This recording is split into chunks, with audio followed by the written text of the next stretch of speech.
इस वीडियो के अंदर गाइस हम लोग बात करने वाले हैं टैक्स ऑडिट के लिमिट्स के बारे में। टैक्स ऑडिट आखिर होती क्या है, कब ये एप्लीकेबल होती है, एफ&ओ कर रहे हो, इंट्राडे कर रहे हो, बिजनेस कर रहे हो, प्रोफेशन में हो तो कब आपके ऊपर टैक्स ऑडिट लगने वाली है।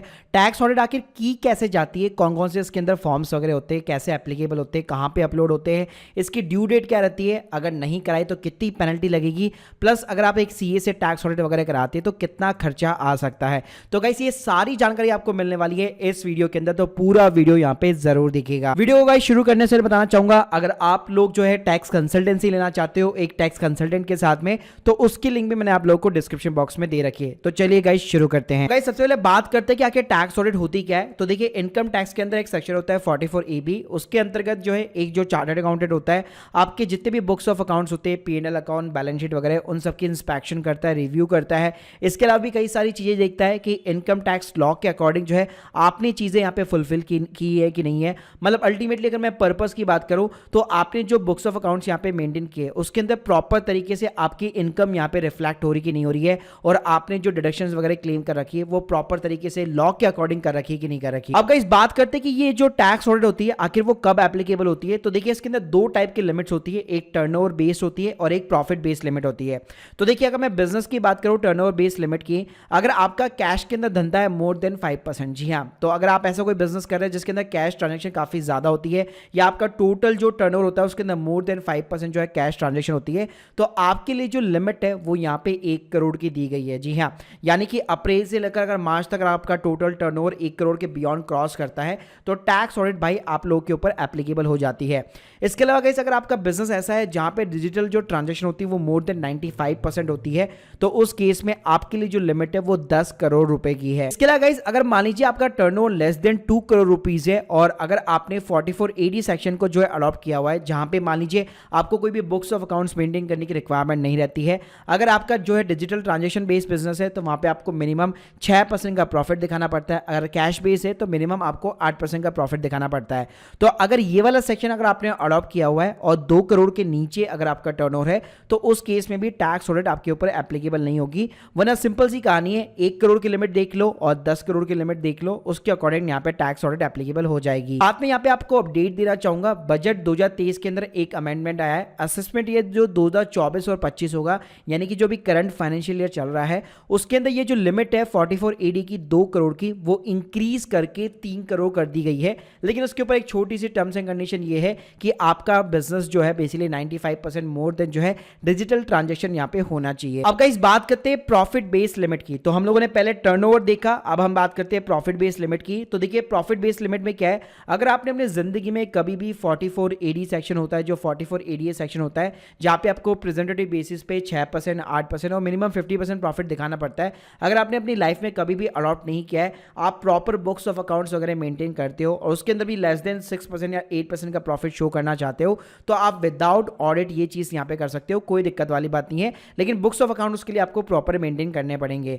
लेकिन गाइस अगर आपने प्रीवियस ईयर के अंदर कभी भी जो है 44AD यहां पे या 44ADA सेक्शन यहां पे अडॉप्ट किया था, आप हमेशा से ही प्रेजेंटेटिव इनकम के अंदर अपनी ITR यहां पे फाइल करते आ रहे हो, ITR 4 हमेशा फाइल करते आ रहे हो, तो उस केस में अगर आप लेस देन जो है 6% या 8% का प्रॉफिट दिखाना चाहते हो तो भाई आपको अपने बुक्स ऑफ अकाउंट जो है क्रिएट करवाने पड़ेंगे और साथ में आपको उसके ऊपर ऑडिट वगैरह भी जो है करवानी पड़ेगी। तो भाई प्रॉफिट की सिंपल सी लिमिट है 6%, 8% के नीचे जाओगे और कभी भी 44AD यहां पे अडॉप्ट किया हुआ है तो उस केस में आपको ऑडिट करवानी ही पड़ेगी। अब इस बात करते हैं प्रोफेशन वाले लोगों के लिए, जैसे कि मेडिकल हो गए, IT प्रोफेशनल्स हो गए, लॉयर्स हो गए, अगर वो लोग भी यहाँ पे जो है अगर प्रेजेंटेटिव बेसिस पे अपनी इनकम दिखाते हैं यानी कि 44ADA के अंदर दिखाते हैं तो वहां पे उनके लिए जो लिमिट है वो 50 लाख रुपए की होती है। यानी अगर 50 लाख तक उनकी ग्रॉस रिसिप्ट वगैरह रहती है तो सिंपली तरीके से उनको मिनिमम 50% का प्रॉफिट जो है दिखाना पड़ता है, उस केस में ऑडिट की कोई रिक्वायरमेंट नहीं है। लेकिन अगर उनकी जो ग्रॉस रिसिप्ट है वो मोर देन 50 लाख रुपीज हो गई तो ऑडिट यहाँ पे कंपलसरी होगा। साथ में अगर वो अपना जो है 50% के नीचे दिखाना चाहते हैं प्रॉफिट, चाहे भले ही 50 लाख तक की उनकी ग्रॉस रिसिप्ट है, लेकिन अगर 50% के नीचे अपना प्रॉफिट दिखाना चाहते हैं तो उस केस में भी यहाँ पे ऑडिट लगने वाली है। और इस साल से यहाँ पे ये चेंज आया है कि ये जो 50 लाख की लिमिट दी गई है ना उसको इंक्रीज करके 44ADA सेक्शन के अंदर 75 लाख रुपीस यहाँ पे कर दिया गया है। अब गाइस अगर मैं बात करूं कि एफ&ओ और इंटरडे के केस के अंदर ऑडिट यहाँ पे कब एप्लीकेबल होती है, तो उसके लिए भी जो ऊपर हम लोगों ने रूल डिस्कस किए वो यहाँ पे सेम एप्लीकेबल है।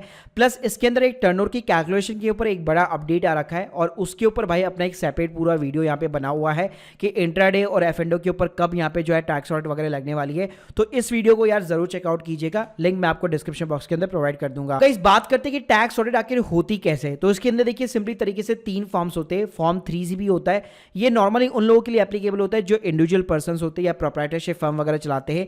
3CA करके एक फॉर्म होता है, वो कंपनीज के केस में यहाँ पे एप्लीकेबल होता है। और 3CD फॉर्म करके होता है जो डिटेल फॉर्म होता है, जिसके अंदर सारी डिटेल्स यहाँ पे मेंशन होती है। तो चलिए यहाँ पे मैं आपको सैंपल दिखा देता हूँ, जैसे आप स्क्रीन के सामने देख सकते हैं। हम लोगों ने 3CB की बात की थी। अगर कोई इंडिविजुअल पर्सन है, प्रोप्राइटरशिप है, तो उस केस में ये 2 पेज का एक सिंपली फॉर्म होता है। इसके अंदर चार्टर्ड अकाउंटेंट जो है सारी चीजें यहाँ पे वेरीफाई करता है कि मैंने जो इनके books of account, balance sheet वगैरह, P&L अकाउंट, इन सभी को यहाँ पे एग्जामिन कर लिया है। और उनके जो भी ओपिनियन वगैरह रहता है वो सारी की सारी चीजें इस रिपोर्ट के अंदर यहाँ पे मेंशन होती है और नीचे उनके प्रॉपर तरीके से साइन और स्टैम्प वगैरह लगती है। इसी तरह से इस कंपनी के केस में ये फॉर्म 3CA होता है और उसके अंदर भी जो है चार्टर्ड अकाउंटेंट पूरा जो है प्रॉपर एक वेरिफिकेशन वगैरह जो है एक यहाँ पे चीजें देता है। और इसके अंदर भी जो है सारी चीजें लिखी होती है कि जो बैलेंस शीट वगैरह है, P&L अकाउंट वगैरह है, वो प्रॉपर तरीके से यहाँ पे एग्जामिन वगैरह किए गए हैं। इसके अलावा इस फॉर्म 3CCD होता है, जिसके अंदर ना एक क्वेश्चनरी टाइप होता है, बहुत सारे क्वेश्चन इसके अंदर इंक्लूडेड होते हैं।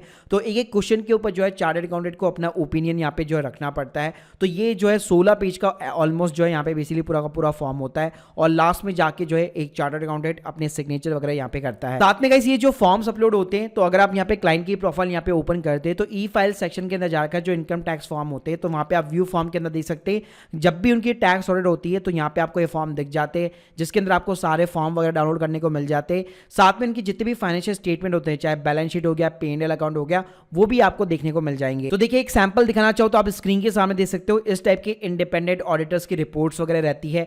फिर नीचे आप जाओगे तो डायरेक्टर की रिपोर्ट्स रहेगी, बैलेंस शीट रहेगा, P&L अकाउंट रहेगा और हर पेज के ऊपर चार्टर्ड अकाउंटेंट के साइन और सील वगैरह रहती है। अब गाइस बात करो कि ये फॉर्म ये वगैरह अपलोड कैसे होते हैं, तो पहले सीए अपनी आईडी से यहाँ पे इनकम टैक्स पोर्टल के ऊपर लॉगिन करता है और ये सारे फॉर्म्स और बैलेंस शीट सब कुछ यहाँ पे अपलोड वगैरह होते हैं। उसके बाद में जो असेसी होता है वो अपनी आईडी से यहाँ पे लॉगिन करता है और ये सारे फॉर्म्स वगैरह को अप्रूव करता है। अब गाइस मैं बात करूँ कि ड्यू डेट क्या रहती है टैक्स ऑडिट की, तो हर साल जो है 30 सितंबर यहाँ पे रहती है। ऑब्वियसली बात है अगर एक्सटेंड ना हो तो, और एक्सटेंड ये होती भी नहीं है। इस साल भी मुझे नहीं लगता कि एक्सटेंड होने वाली है। तो इस साल के लिए अगर मैं ड्यू डेट की बात करूं तो 30 सितंबर 2023 तक आपको टैक्स ऑडिट अपनी यहाँ पे कंप्लीट करनी होगी। इसके अलावा अगर मैं पेनल्टी की यार यहाँ पे बात करूं तो यहाँ पे पेनल्टी जो लगती है वो अच्छी खासी लगती है। 1.5 लाख रुपए या फिर 0.05% ऑफ योर ग्रॉस रिसीप्ट या जो टर्नओवर रहेगा, वो दोनों में से जो भी यहाँ पे लेस रहेगा, मिनिमम इतनी पेनल्टी आपके ऊपर यहाँ पे लग सकती है। इसके अलावा अगर मैं बात करूं कि कितनी कॉस्ट आती है, कितना खर्चा आता है एक सीए से यहाँ पे टैक्स ऑडिट वगैरह करवाने का, तो देखिएगा इसका ना कोई भी मिनिमम क्राइटेरिया नहीं है, लेकिन आईसीए ने अपनी रिकमेंडेशन के अकॉर्डिंग अगर मैं बात करूं तो उसके अंदर एक अच्छी खासी फीस उन्होंने मेंशन की हुई है। तो स्क्रीन के सामने देख सकते हैं इन्होंने सिटी वाइज इस चीज को यहाँ पे बांटा हुआ है। 40,000 रुपए यहाँ पे जो है बेसिकली क्लास ए सिटी का है, बी सिटी का है 30,000 और जो क्लास सी सिटीज है उनका है 22,000 एंड अबाउ। लेकिन नॉर्मली इतनी फीस रहती नहीं है। अगर आपका मान लीजिए थोड़ा सा कम टर्नओवर है, मतलब ज्यादा प्रॉफिट वगैरह नहीं है, छोटा सा बिजनेस है आपका, स्मॉल मीडियम टाइप का बिजनेस है, तो आप मान सकते हो, एज्यूम कर सकते हो मिनिमम 10,000 रुपीज से जो है टैक्स ऑडिट वगैरह की फीस स्टार्ट हो जाती है। और ये डिपेंड करता है प्रोफेशनल टू प्रोफेशनल, उनका कितना एक्सपीरियंस है,